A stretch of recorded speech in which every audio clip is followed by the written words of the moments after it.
So, sampai ke hari ni, pihak berkuasa memang sangat-sangat yakin yang diorang tu memang tak selamat, mungkin dah mati dekat dalam laut tadi. Today is all about Nina Story. Korang jangan lupa like dan subscribe tau.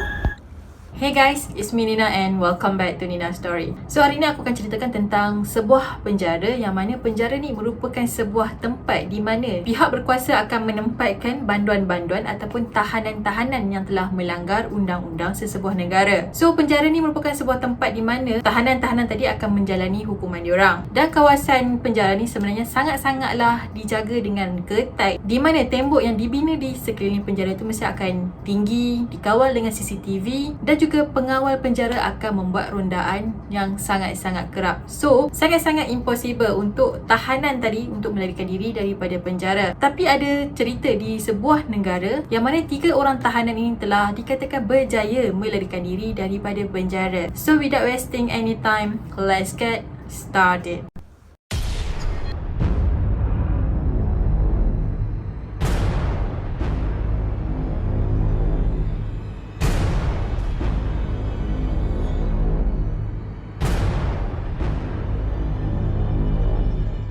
Sebuah penjara di Amerika merupakan sebuah penjara yang sangat-sangat mustahil bagi para tahanan untuk melarikan diri. Penjara ni terletak di sebuah pulau yang bernama The Rock di San Francisco Bay. Pulau ni dikelilingi dengan air laut yang sangat-sangat sejuk. Kalau ada banduan yang cuba lari daripada penjara tu pun, diorang ni mesti tak akan selamat. Sebabnya pulau ni sebenarnya sangat-sangat jauh dengan pesisiran pantai. Nama penjara Alcatraz ni sebenarnya dinamakan sempena nama seorang penjelajah Sepanyol yang bernama Manuel de Ayala pada tahun 1775.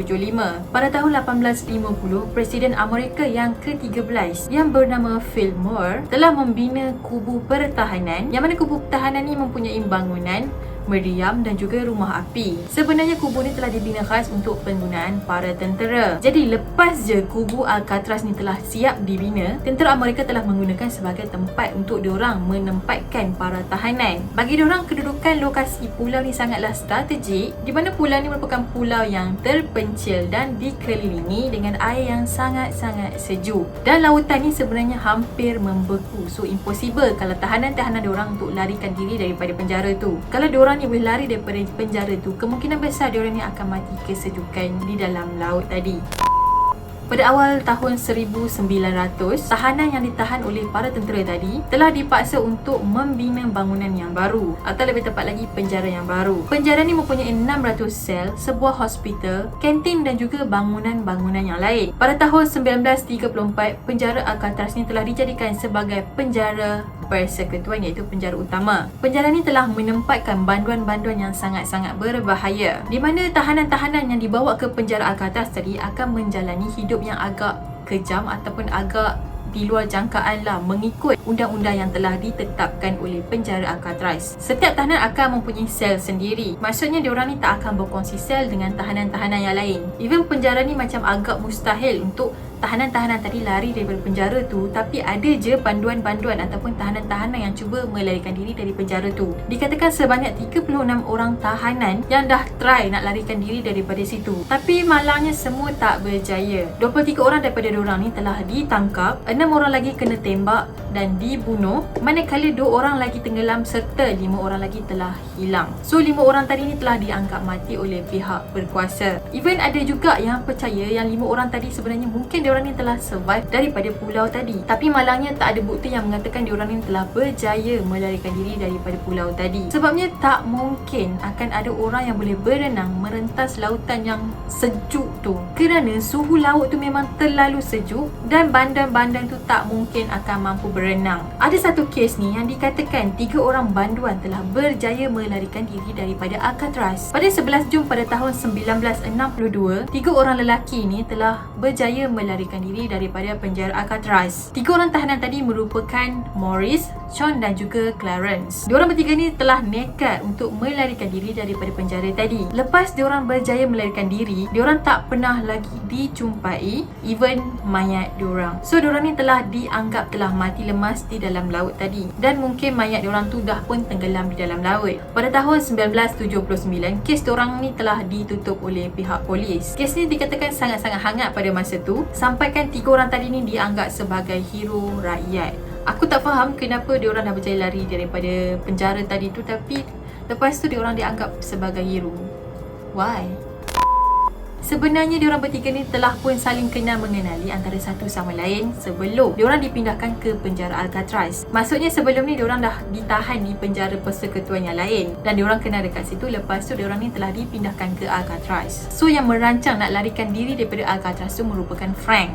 Diorang ni telah plan untuk melarikan diri melalui saluran udara. Diorang cuma menggunakan sudu yang telah diambil daripada kantin dan juga keruda yang diorang buat sendiri. Pada waktu siang diorang ni busy mereka patung yang akan digunakan sebagai penyamaran diorang masa diorang lari nanti. Bahan-bahan utama yang digunakan dalam patung tadi merupakan kepingan kertas. Pada waktu malam pula, diorang ni busy masuk ke dalam sebuah bengkel yang terletak di bumbung.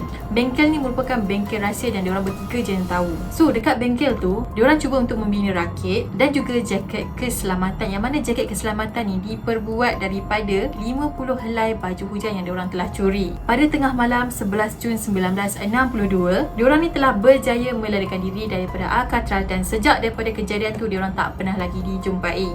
So masa diorang hilang daripada sel diorang ni, penggera keselamatan telah dibunyikan. Sebabnya pengawal penjara pada masa tu perasan yang diorang ni tak ada kat dalam sel. Jadi bila pengawal penjara ni check, diorang telah terjumpa patung yang diorang bertiga buat tadi. Patung tadi cumalah kepala patung yang diperbuat daripada debu konkrit, kertas dan juga rambut manusia yang diorang bertiga ambil dekat kedai gunting rambut. Kepala patung tu pula diorang jadikan macam badan orang yang tengah tidur di atas katil diorang. Kreatif kan? So, sampai ke hari ni, pihak berkuasa memang sangat-sangat yakin yang diorang tu memang tak selamat, mungkin dah mati dekat dalam laut tadi. Kalau korang nak tahu, jarak pulau tadi dengan pesisiran pantai sejauh 2.4 km. Kalau orang berenang pun mungkin tak akan survive sebab pertama, air laut tu pun dah macam nak beku, sejuk sangat-sangat dan jarak dia pun memang tersangat jauh. Jadi, tak mungkin akan ada orang yang boleh berenang sejauh tu. Pada tahun 2013, Jabatan Polis San Francisco telah menerima sepucuk surat yang dikatakan agak misteri, yang mana surat tu dikatakan telah dihantar oleh John. So dalam surat tu, John tulis, "Nama saya ialah John Angeline. Saya telah melarikan diri dari Alcatraz pada Jun 1962 dengan saudara saya Clarence dan juga Frank. Saya berusia 83 tahun dan dalam keadaan tak sihat. Saya menghidap barah. Ya, kami semua melarikan diri pada malam itu tapi hampir-hampir tak berjaya."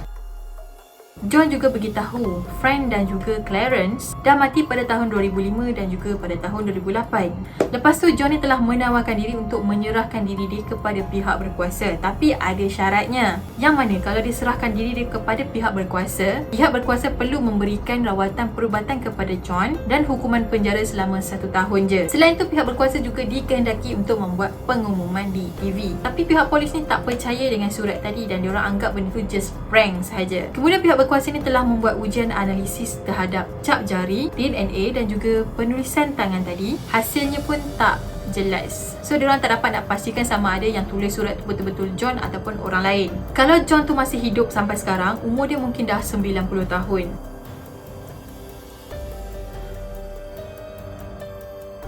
Kemudiannya Alcatraz ni telah ditutup secara rasmi disebabkan kos penyelenggaraan dia agak tinggi. Kemudian pada tahun 1972, Alcatraz ni telah dijadikan sebagai tempat kawasan rekreasi dan dijadikan sebagai tempat perlancongan. Dikatakan terdapat lebih daripada 1 juta orang setiap tahun yang akan datang ke penjara Alcatraz tadi. Okay guys, that's it for today dan aku harap korang sukalah dengan cerita aku. Pada korang yang belum lagi subscribe channel ni, jangan lupa untuk subscribe, like, komen dan share video ni. Dan korang jangan lupa juga untuk follow aku di IG. Link dah ada dekat bawah, korang just klik je kat situ. Dan kita akan jumpa lagi pada video yang akan datang.